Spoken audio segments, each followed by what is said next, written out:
Hôm nay ta sang một bài về đại số bool.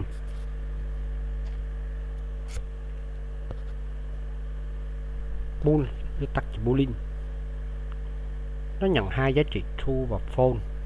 True hay 1, false hay 0. Ví dụ khi khai báo biến ok kiểu bool, ta gọi là bool ok. Nó có hai phép tính rất cơ bản về kiểu bool, đó là phép AND, đọc là phép AND 1, phép AND, và 2 là phép OR. Phép AND hay còn gọi là phép nhân logic, phép OR hay còn gọi là phép cộng logic. Bây giờ ta khảo sát ví dụ sau đây. Ta thấy true and true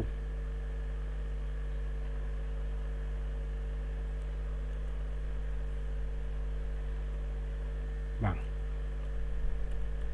true and true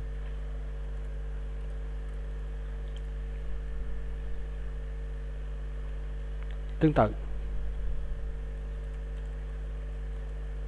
true and false.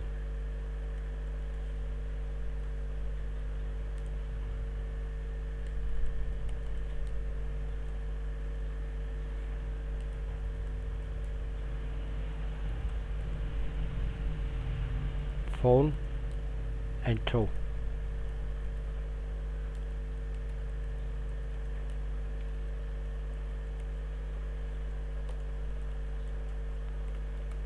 Và cuối cùng là false and false.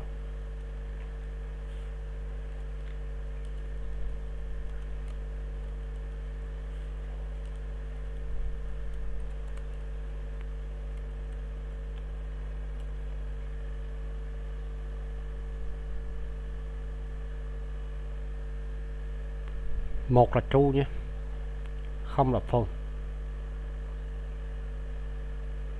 Như vậy thì ta thấy nhận xét là gì? Phép true đúng khi cả hai đều đúng. Phép true đúng khi cả hai đều đúng. Bây giờ tiếp tục ta có phép OR, true or true bằng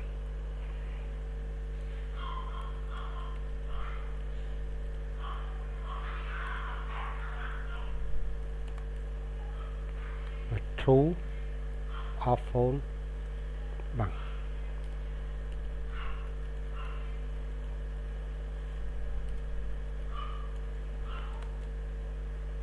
false or true bằng.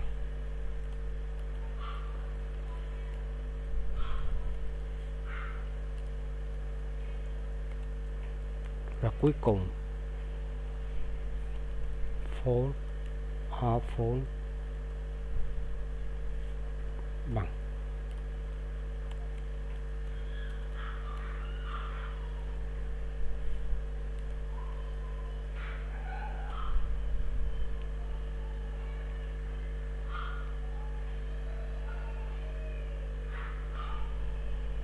đây ta thấy phép OR là phép cộng,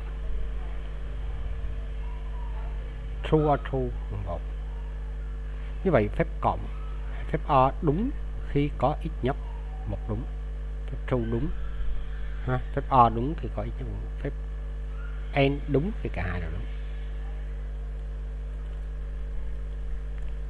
Đúng khi có ít nhất đúng khi cả hai đều đúng. Đúng khi có ít nhất một đúng. Đó là nhận xét.